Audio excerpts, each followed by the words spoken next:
right. Well, good evening. And as the story goes, we all know we're supposed to know the kind of the tag these days are, of course, I know about trials and all the things you should know. So we're going to talk tonight a little bit more about how to conduct our hearing process and spend some time answering questions about the conduct hearing process. The individual discipline process transitioned last summer from a trials experience to a hearing process, and we're going to take some of the time to navigate that. And we'll introduce our team as a collective. My name is Stephen Domney. I use he, him, and his pronouns, and I serve as the National Chair for the Standards Committee. Hi, everyone. Adam Kavanaugh here, initiating the New Sigma, and I'm the Western representative.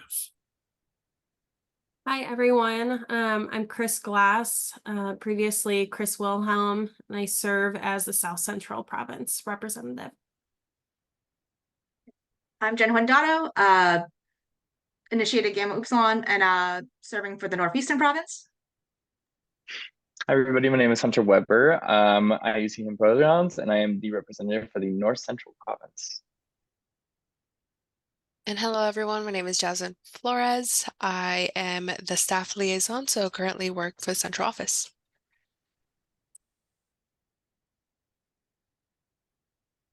So now we're going to walk into the process. So I'll have one of my favorite orators when it comes to navigating the process. You will actually hear his voice on the actual training module to walk you through this experience. So Hunter, I'm going to kick it over to you to walk them through it. All right. Well, hello, everybody. So you've probably seen these if you've attended quite a few leads in the past, but just a very quick overview. And if you have any questions on this, we will get further into that. But first off, say that an incident occurs within your chapter. The allegation is then submitted to the chancellor. So that's through formal documentation, an email, such as that, just so we have it notarized. Once that is then submitted, the chancellor is going to hold the informal meeting with the correspondent, but before that, the standards committee should come together and have the verification meeting saying, like, this was submitted, is this appropriate?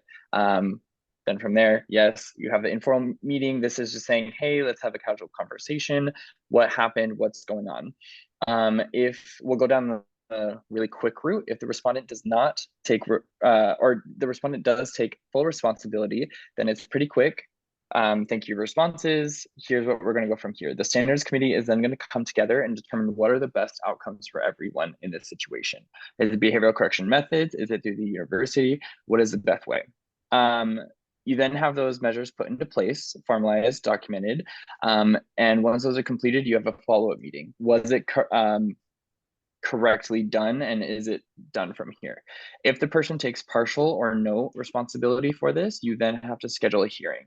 In this hearing panel, you have the chancellor plus two others, where you are making sure it's a agreed upon time for everybody, and the hearing takes place. In that hearing, if the person is found responsible for this, they then have to go through the behavioral correction methods as it was going through if they accepted responsibility in the beginning, where you said it agreed upon for everybody, it makes sense based on what the person did and it's achievable.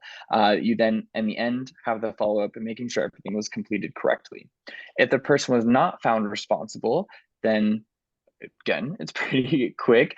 The process is done from there. No other things need to take place. No behavioral correction methods are needed, and everything is dropped from there. Now, I know that was very quick. So again, if you have any questions, we'll go from there. There is also a whole separate appeals process. Stephen, I'll hand it back to you.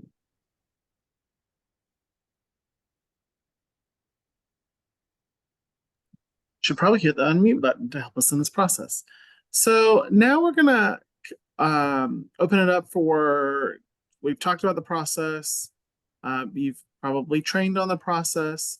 So now we're gonna open it up for a Q&A. We have prepared questions, but we also want to hear from you all. So we'll start with the questions from you all, and then we'll navigate some of the questions that we've either heard things that we've navigated as a National Standards Committee over the last several months, so that we can help guide us in the next direction.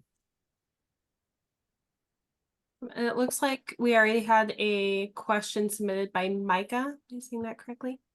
So if you want to go ahead and ask it, if you're okay on muting. Yeah, happily. So I have about two or three. You talked a little bit about a standards committee. Is that something that is necessary for every chapter to have? Yes. And the standards committee is composed of, you said 3 people?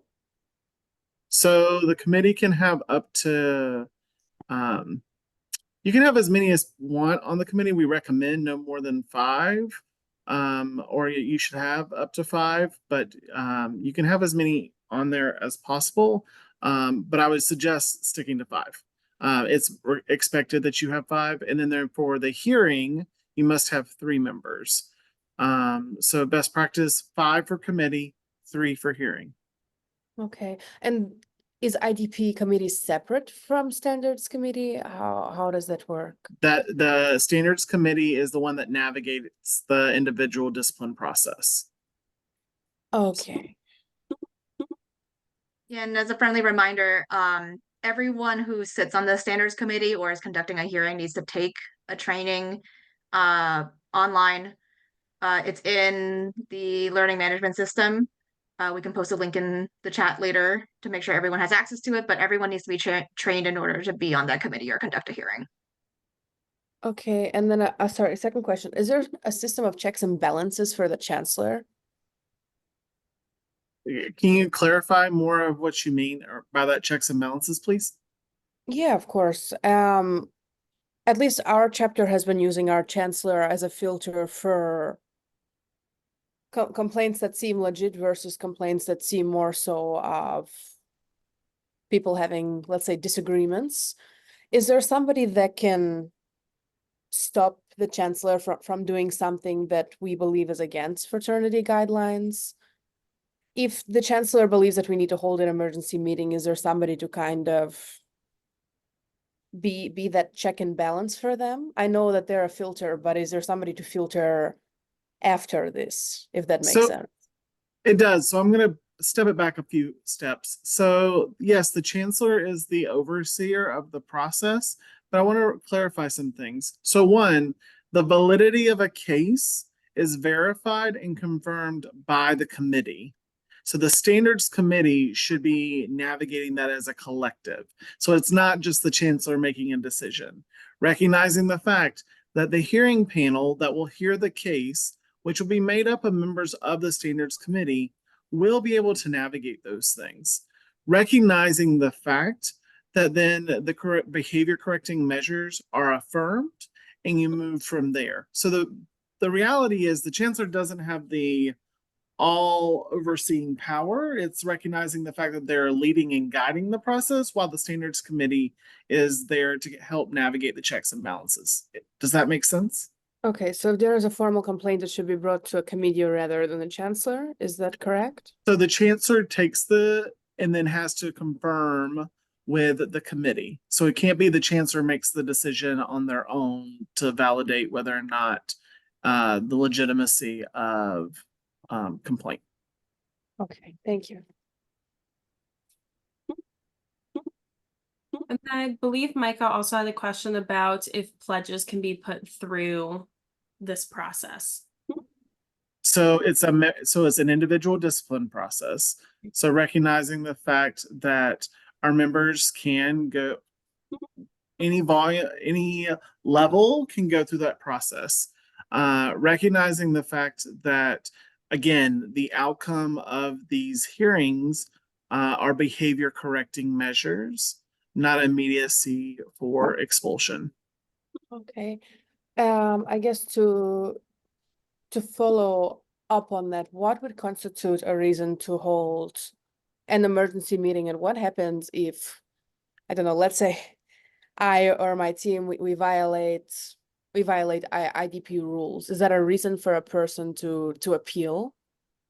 So there wouldn't be like an emergency meeting called. Everything has to be planned first there's an administrative meeting that's met between the chancellor and the individual that charges are the allegations are against, and so they would come to take responsibility or to verify that information, and then giving them the option to accept responsibility for what's being alleged, or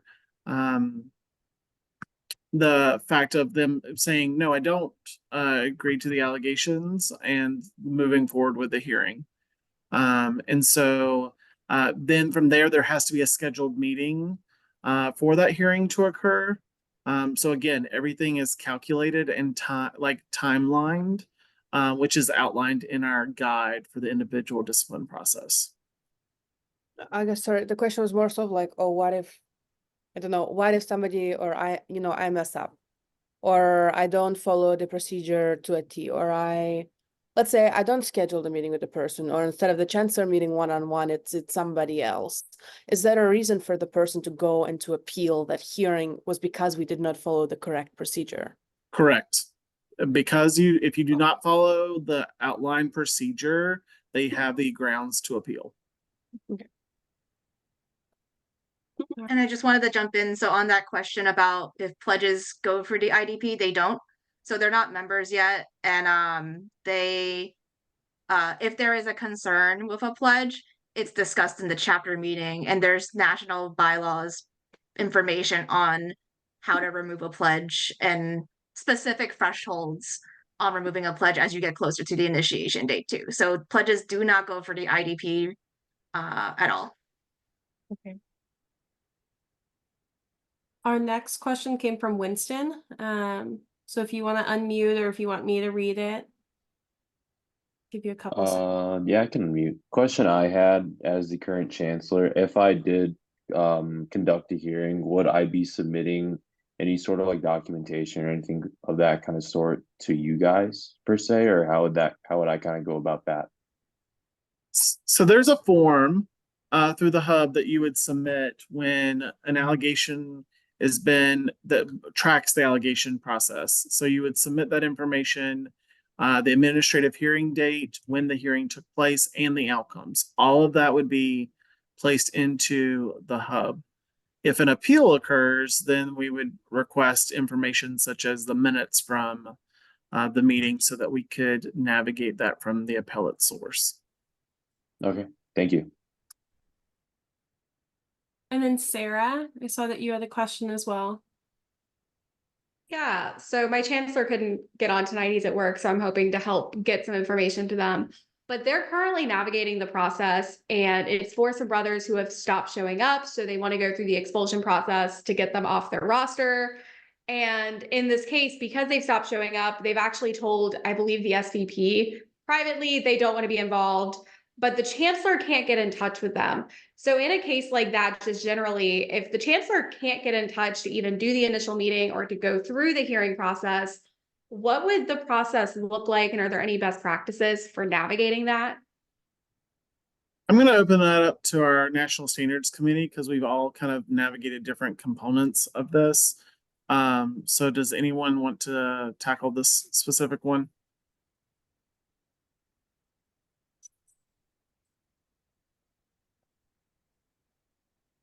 So the hope is that the person that the allegation is submitted against is in communication with the chancellor. That's kind of ideal case scenario. However, if the person that the allegation is submitted against is not in communication, then an administrative meeting can still be scheduled. And then at that point, if the party does not show, then that's where not accepting responsibility comes into play.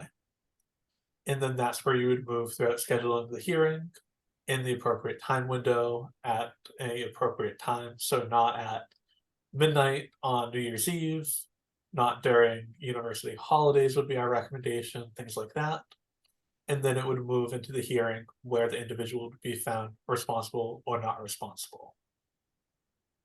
I would say if they're already in communication with the SVP as well, It's okay for the SVP to reach back out and just say, hey, we do need a formal process to go through to be able to remove you. Like, it's not just an easy click of a button. And to have them encourage the people who are trying to be removed from the chapter, reach out and submit that directly to the chancellor. Everyone has their own reasons. Maybe they joined and now there's different family situations or struggles with school. And maybe they just don't realize that there are ways that the chapter can help to be able to provide some guidance for them rather than them just losing the membership altogether. So sometimes that communication with someone they're already familiar with and comfortable with is a good first step before just scheduling a hearing and going through a process that then they're not a part of. Yeah, I will also I had, Ooh, go ahead. yeah, I had read, just reading through the documentation, that they would be not responsible. You go through with the hearing. I just was curious about other best practices. So that's helpful to have the SVP reach back out. And I did tell her the process is a whole lot simpler if you can get them to talk to the chancellor. So I think she's trying that. So that's helpful. Thank you. Yeah, I also want to add a little bit of context too. It's very similar. That portion, at least, is very similar to how it was before this standards. You know, if the person didn't respond, then they were found still not guilty and they needed to go through the whole trial process. So that aspect hasn't changed so much. What really has changed is that administrative meeting, because as Kristen said, we want to give them that opportunity to say, you know, hey, if something is coming up, what's going on? How can we help? Rather than that guilty, not guilty, let's help you out and get you through this process together. One more quick best practice, just because I've seen this with the chapter IDD for, and in the case that your respondent is not talking to anyone at all, I think there can be some follow-up done, and you can include, if you do not respond, we will go ahead and schedule the administrative hearing that we expect you to show up to at the reasonable times and all of that. A reasonable meeting, administrative hearing followed by the hearing if needed. Okay, thank you. That's helpful. I'll pass that on to them. Thanks, Sarah. And also one thing I wanted to mention, because Hunter, I was like, who was just on the screen? He's not there now. Hunter. So we're working through language, so recognizing also the fact of like we're still probably in a lot of our chapter spaces still using the guilty, not guilty when it's responsible, not responsible with behavior now. So just thinking about those things are critical. So just even as we talk through some of this, remembering the language transition, because that's important to help us as we continue to change how we move forward with the behavior correcting measures. As you can see, we're still getting used to all of the new terminology as well, and we go through this every single week, so it's okay to ask questions on that as well. Pamela, I saw that you had your hand raised. Hi, yeah, I have a similar problem that Sarah's having, but we are in contact with the brother, but he's just not showing up to things. He's broken many of our chapter bylaws. Would we be able to give him the option to just drop the chapter, or would we still have to go through submitting an allegation and a formal hearing? So You can have, go ahead, Adam, go ahead. So there are two ways to leave the fraternity. One is a voluntary withdrawal process, which does have narrow parameters that brothers would have to meet, and that would need to get the proper approvals. So if the brother does not have the reasons listed under the voluntary withdrawal process, then the best way would be to move forward with the standards process, have an allegation submitted against the brother, be it for non-participation, failure to uphold financial obligations, so on. Then move forward with the administrative meeting and so on in the process. In which case, the behavior correcting measure could be suspension for a semester, expulsion if needed, so on. Okay, and the voluntary removal is kind of like if they went if they left for the semester, because we've had a few people in my chapter leave for the semester and they had to get approved. So it's kind of similar to that, being approved like for a semester leave. No, so that's actually a study abroad. So that's more of the semester off if they're doing it for either taking a break from school or taking a break to then study abroad and they're not there for the chapter. That clarification in their membership then make sure that the chapter is not getting charged for their dues for that semester. So that's Okay. different than the voluntary withdrawal, which removes them from their membership completely. Okay, because we had 2 people that left for inactive status for the semester, it so we is- have similar criteria to go voluntary withdrawal completely than it is for the semester. Go ahead, Jasmine. I'll go ahead and give a little bit of an update. So there are membership statuses that members are able to apply for. There are temporary ones, such as inactive status, or kind of what Chris was saying, if somebody's studying abroad or taking a semester off from school, they're able to be reported as such. Voluntary withdrawal is a permanent removal from the organization. And they're all application processes. So Yeah, I just like the criteria. Like if it was like voluntary, like I know it was like if you're having a financial problem, family problem, like that's kind of what I meant. Yeah, Like if yeah. that's someone. Okay, thank you. they're all extreme circumstances that are listed on the website for reference. Thank you. The administrative meeting, you know, if they truly want to leave the administrative meeting, they can use that form to say they're responsible for their non-participation or not paying their dues. Once they say they're responsible, when you look at that process, you go back to the standards committee and you discuss what the outcome is from there. Okay, thank you.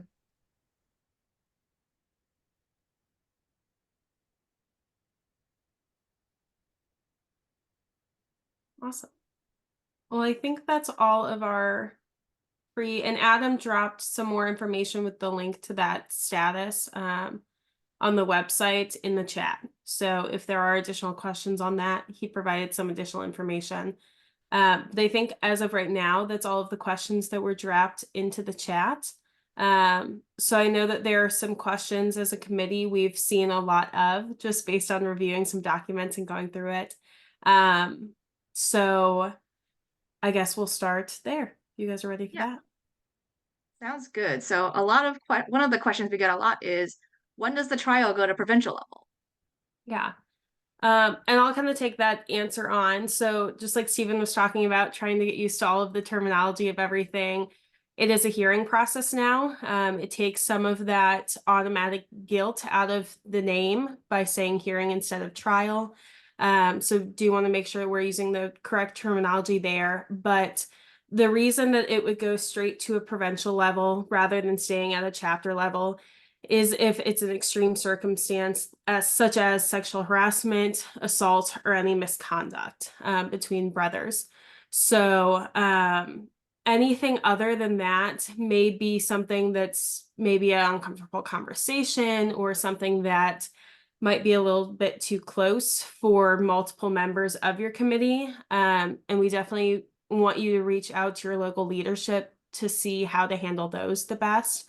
But unless, again, it's a part of the sexual harassment, misconduct, or assault, it doesn't directly go to provincial right away.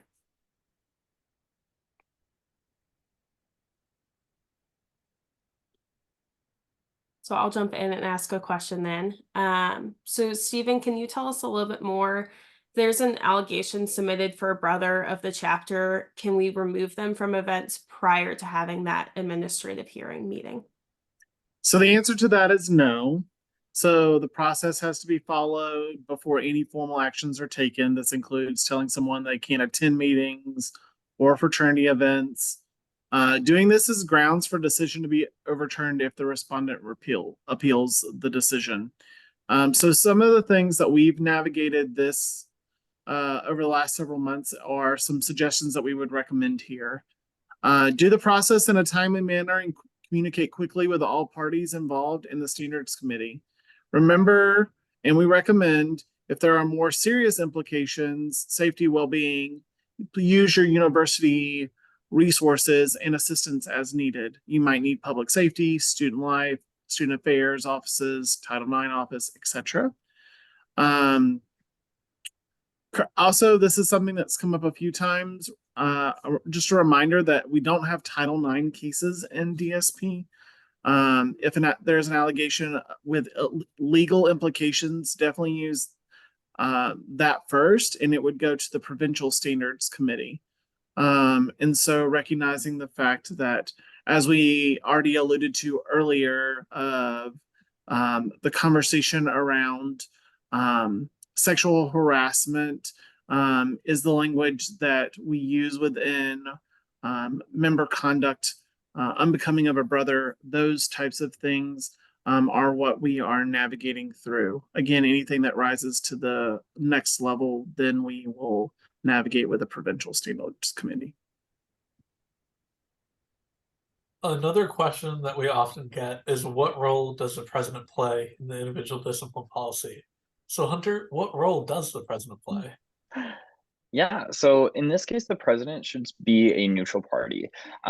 So we really just want to be mindful of like the positions of power that kind of influence bias here in the decision-making process. So the final decisions throughout the president can really be an influential figure in that, and we want to remove that. They're still encouraged to take the training though, because the other reason we want them to be neutral, say something happens with the chancellor and the president needs to replace them, they should know how the trial goes, or sorry, how the hearing process goes. They should know the understanding if something they need to advise. So they should still be trained, but they should not be in the process, because that chancellor is the lead. For any of that, refer to the national policy for specific responsibilities, but the president should trust the chancellor that they can do their job correctly and do it in a best way to lead the chapter as they need. And I kind of want to follow it up with a following question of, say that our chapter can't find a trained hearing advisor for the hearing. What can we do about that? And can we have a hearing without them? And Jen, I'm going to pass it over to you for the answer. Great. So takeaway, you can't have the hearing without a hearing advisor. So one of the things that was part of making the new individual discipline policy is, you want to have an unbiased advisor, coach type of person. Remember that the approved hearing advisors in our policy are alumni volunteers or faculty who have completed the standards training and are not related to the matters of the hearing. And that includes, your local volunteers, district directors, RVPs, PVPs. A lot of faculty advisors have been helping out with these. So if you don't have someone available, reach out to those local leadership like DD, RVP, PVP to find someone available. And Zoom is okay for them to be as a form of having them be present for the meeting. They should be on a working Zoom. Don't give them the Zoom and it's not working, but they should be present as someone to help. And that's been one we frequently see a lot of misses there.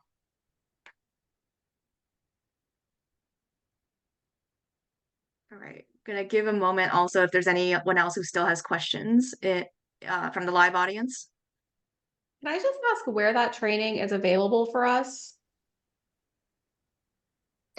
Yeah, so it is at the IDP training. Yes, for DDs, for alumni. Yeah, it's just the dsp.org/LMS. I see Jen also threw in the link right there. And it is my Thank beautiful you. little voice. Totally missed It that is on my to-do list. That is dsp.org/. now on my list for this weekend. Yeah, dsp.org/LMS.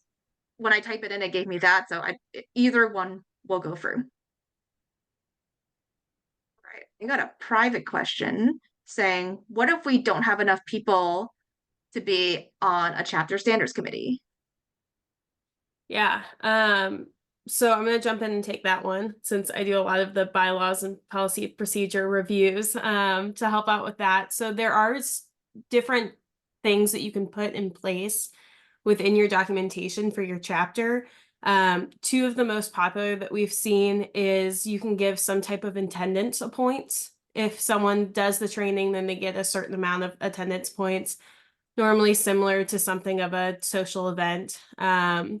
And that can go into your documentation to be implemented. You can also have it as one of your requirements to be able to be a big brother.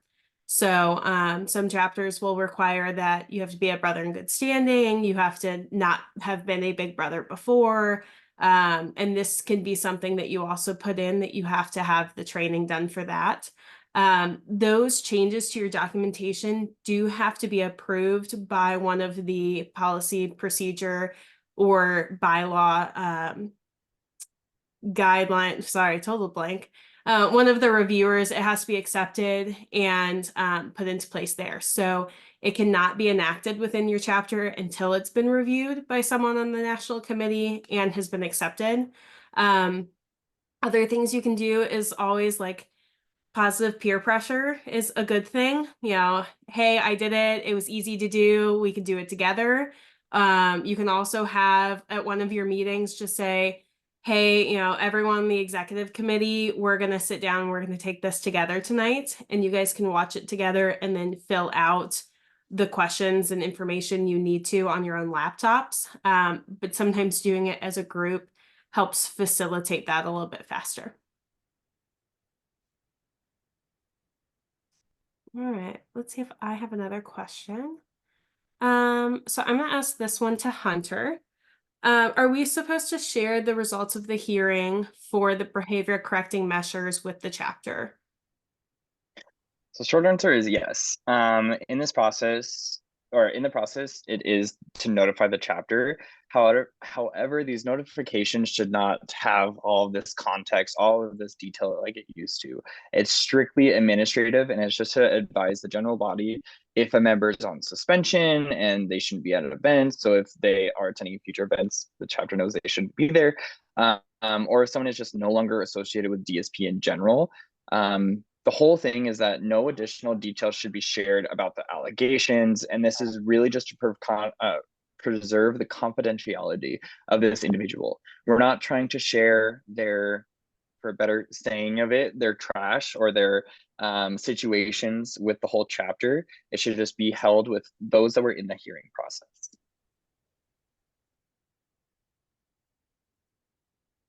What do we do if we feel like our chancellor messed up?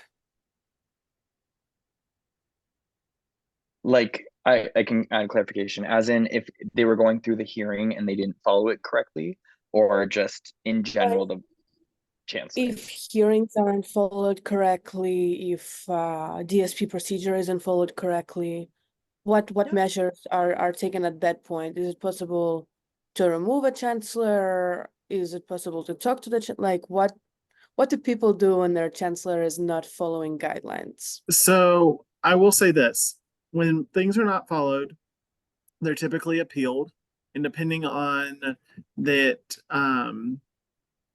there are three things that can be appealed. The process was not followed, an apparent bias was shown, or the outcomes do not align with the allegation or outcomes. And so those are the three kind of focal areas. So what we've been doing is we're in year one. So groups can appeal, does not stop them from going through the process again. And so recognizing the fact you may have to navigate the situation again. You as a committee may move quickly. We as a committee, we have actually a significant amount of time, and we're thankful thus far that we have not had a high volume of appeals, but we've been able to hear those appeals rather quickly and be able to give feedback to those chapters so that they can navigate through the next steps for them. So we're very much in a mindset right now as a standards committee to be educational, to make sure that chapters are figuring out how to work through the process and doing it effectively, and not immediately being like, you're in the wrong, here's where you need to correct things to move this forward. Stephen, what happened? Oh, go ahead, Micah.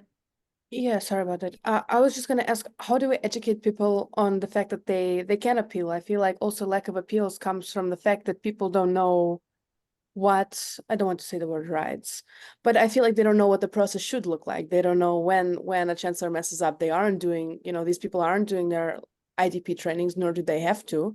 how do they know that they have been put through an unjust process, if that makes sense? So everyone in your chapter should know what the individual discipline policy is. You should probably be having conversations about what the individual discipline process is. And so reminder of like, this is your process. If I, as a member, am expected to adhere to the expectations of membership, I should also know the process in which I will be held accountable to. And so recognizing that's where things are.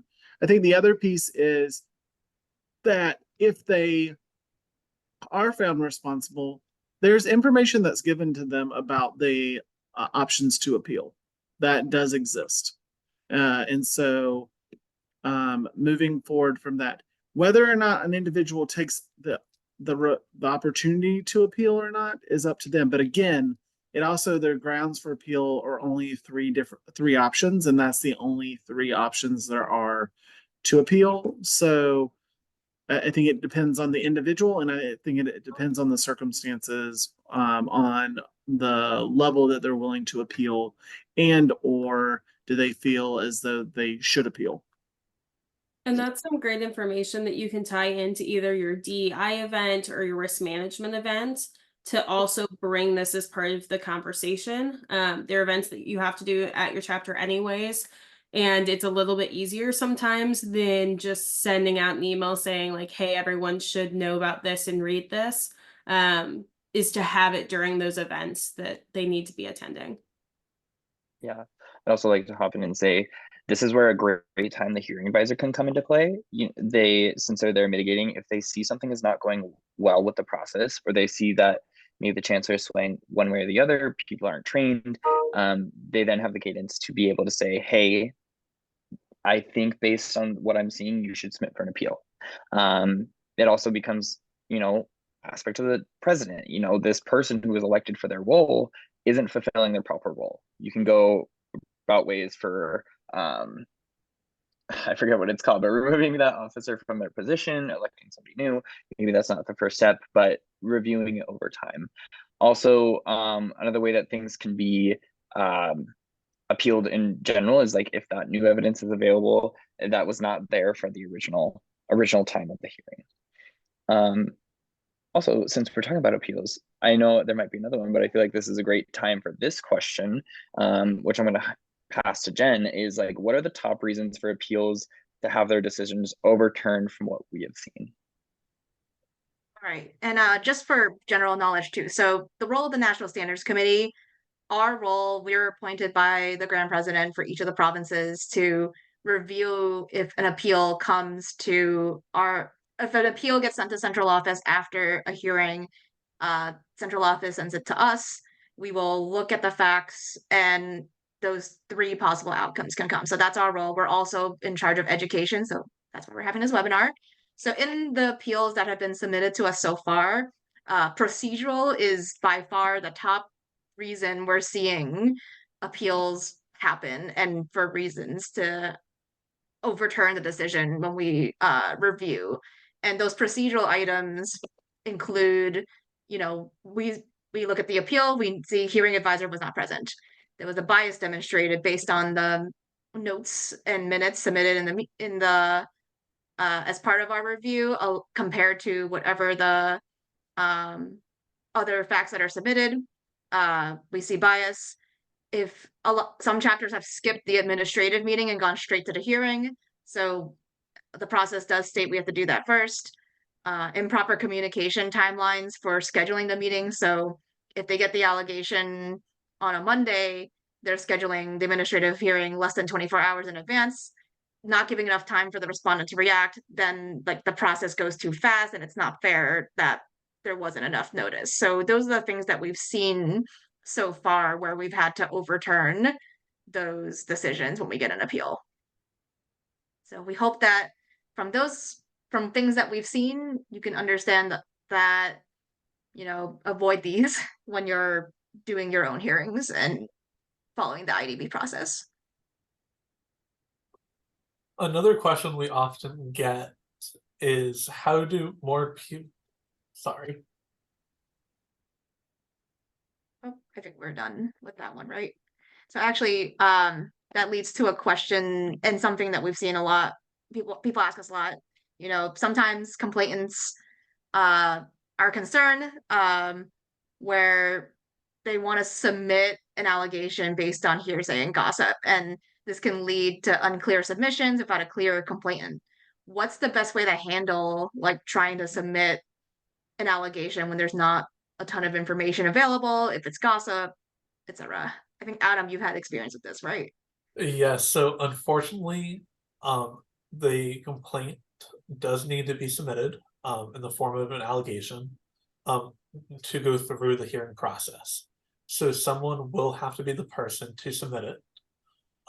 And that's just to make sure that our process is followed correctly per the individual discipline policy, to make sure that everyone has a fair shake of the process. We do understand that anonymity is important, so it is an option after the initial submission while conducting the administrative meeting and the hearings. So the only individual who will identify the complainant or the person submitting the allegation is the chancellor. So if you are navigating a situation in your chapter and you have some folks that are not comfortable stepping forward, then you are able to have just one person submit the allegation, and the only person that would know is the chancellor within the chapter. And then from that point, it could be anonymous within the rest of the chapter.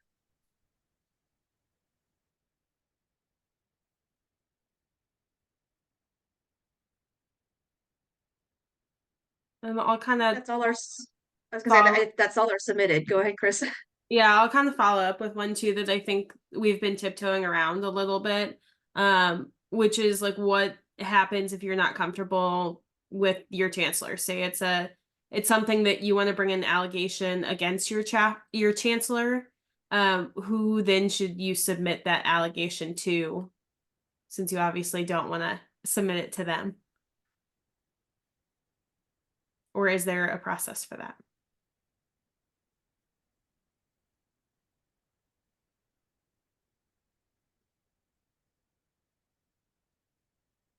My speaker cut out on me, so I missed part of that. So you're basically asking, is there, like, if you're uncomfortable with the chancellor, what to do? Yeah, if you're And then- submitting a allegation against your chancellor, do you then still submit that allegation to the chancellor? So at that point, then it's deemed that the president would appoint someone based off of the committee to be the chair of the hearing panel, and they would be the one to navigate that process. Because this one has come up in my wheelhouse and I actually would like an answer. If there is concern or allegations being submitted for both the chancellor and the president, who would the allegation be submitted to?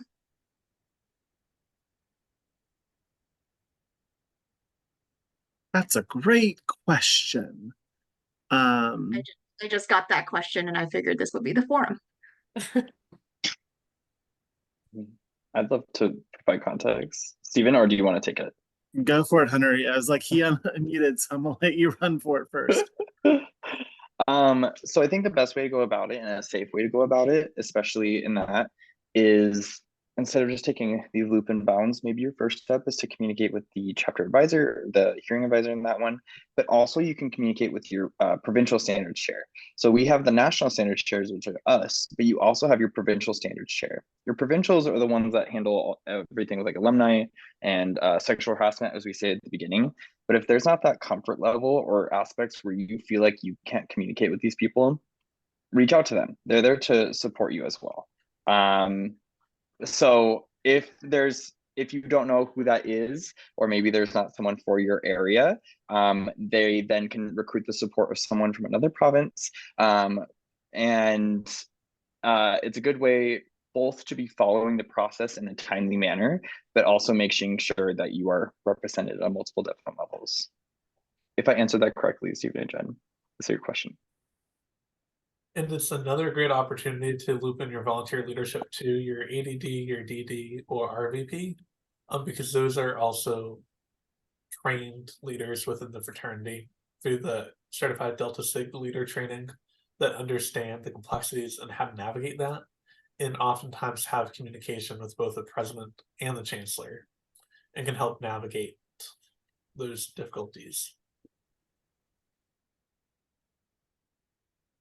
I promise we're not scary people. You can email us, contact us, even staff. So Jasmine's very helpful. Very much so. We do have a couple of minutes left, so if there's any other questions that anyone has, now's definitely time to ask. Or if you want to stay anonymous, you can always privately message one of us in the chat.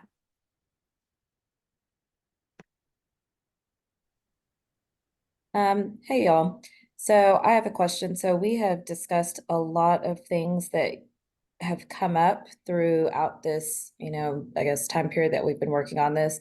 And you all said that these questions have come to you. So how do we then get this information to the chapters? Like, is there a FAQs? Is there a best practices we can put on the website? Because not all chapters are going to go back and watch the webinar. I wish they would, but we know that they're not. So could we, and neither will DDs, AD, we're not doing that.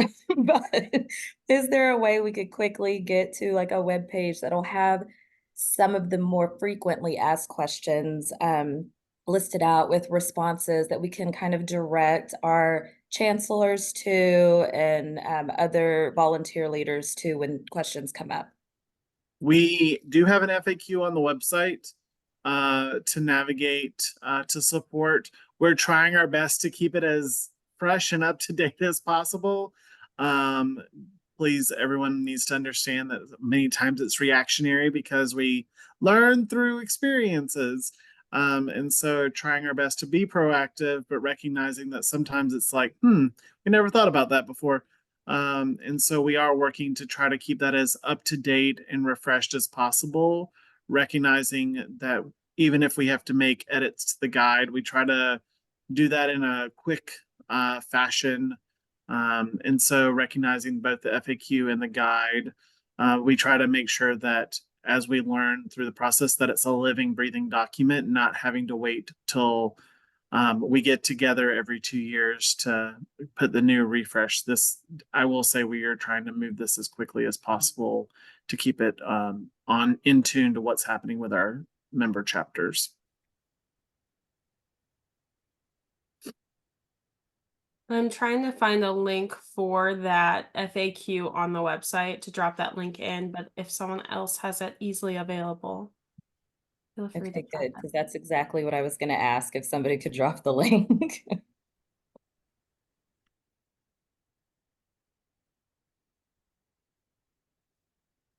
Mine just keeps taking me back to this webinar, which is not helpful.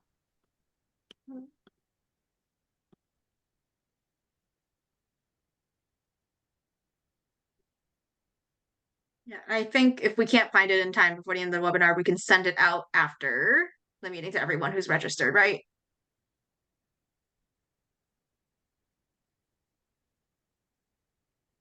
This is also a good practice of, if we can't find it this quickly, then we probably need to figure out where the button is. And how do we make it more visible so that people know where it belongs?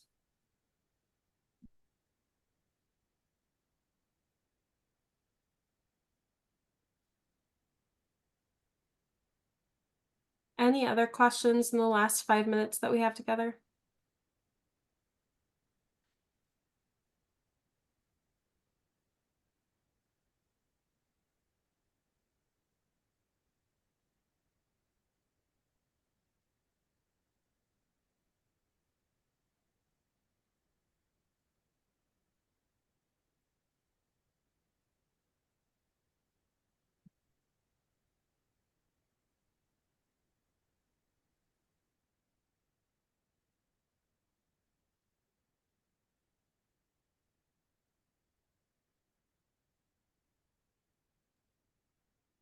Can we talk a little bit about the importance of the corrective behavior measures and how it's important to have discussions and see the root cause of just issues or just questions that chapters are navigating?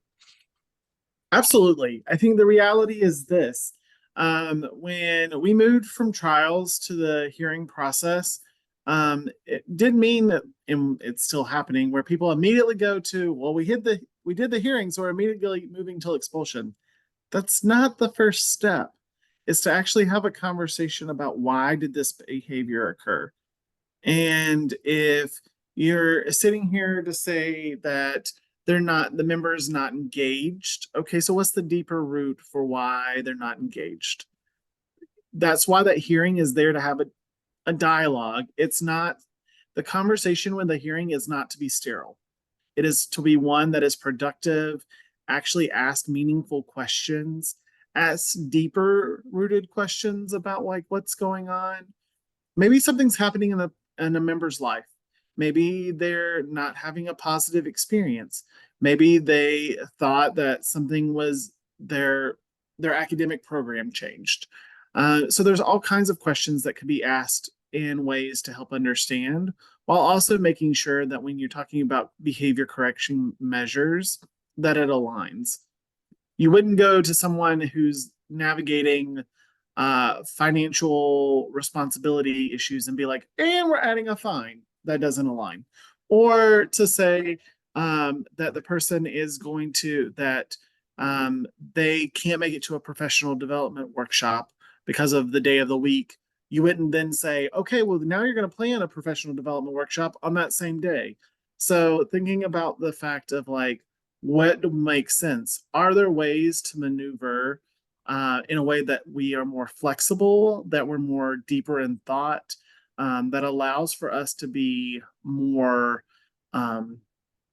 engaged with our members, while also recognizing the fact that from a diversity, equity, and inclusion perspective, that we have to begin to evolve our response and how we hold members accountable, because one size does not fit all when it comes to member accountability anymore. And so that's important to note when you're navigating the behavior correcting measures, and how can we do that in a way that's going to elevate and uplift people to change their behavior rather than diminish them and force them out of the organization.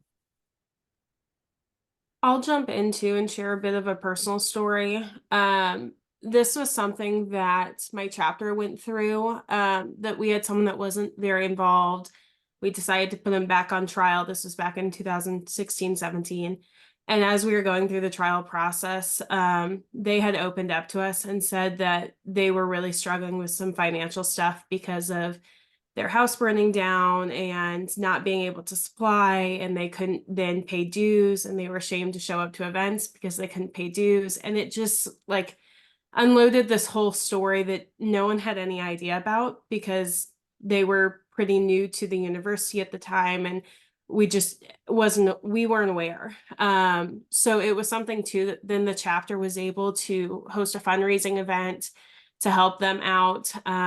People band together and paid their dues for that semester, and then we waived their dues for the semester after, so they had time to spend with their family. And they weren't able to enjoy the collegiate version of DSP, but every single Grand Chapter Congress since, they've been at that. They are highly involved in our alumni chapter now. And that was something that they weren't showing up, and so we just sent them a notice that we were putting them on trial.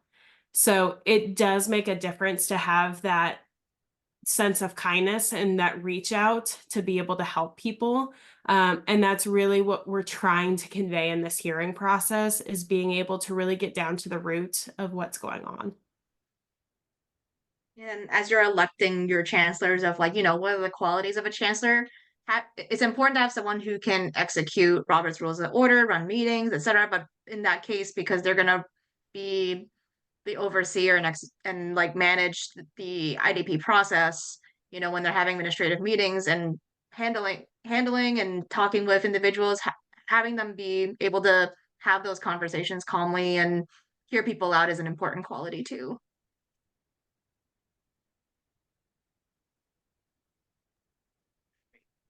Well, I'm going to Oh, go ahead. I was going to say, I'm just recognizing time, and that our time together has been great. Please continue to send us questions. Do not be afraid to send those to our way. I will put my email in the chat so that you know how you can reach me. Make sure it's on for everybody. Oh, there we are. National standards at dsp.org. So definitely reach out, send your questions. We're happy to answer those. We will move pretty quickly. We meet every Tuesday. So just so you all know, this is a committee that doesn't sleep. This committee meets a lot. And we are doing productive work. And so recognizing the fact that we are taking your feedback, your questions, the processes, thinking through how can we be more helpful through our resources. But thank you for being here tonight. We wish you the best as you move forward. And please let us know how we can be helpful.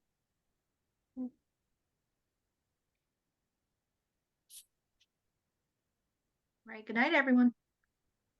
Thank you. Steven, anything for the committee? Jen, I'm meeting with Jacob. Do you want me to send you the link? Oh, we're meeting right now? Yep. He's already on the Zoom. Yeah, sure. Okay. I'll send it over. Yeah, give me like 5 minutes. All right, I'm sounds gonna good. Jasmine, if you could find that FAQ or send me some resources, I've dug and dug and I cannot find it anywhere. So we're talking about the thing we made for lead, right? that's what I was assuming. I think we only had that for lead. I don't think that we Okay. can check if it's Oh. published. I have it.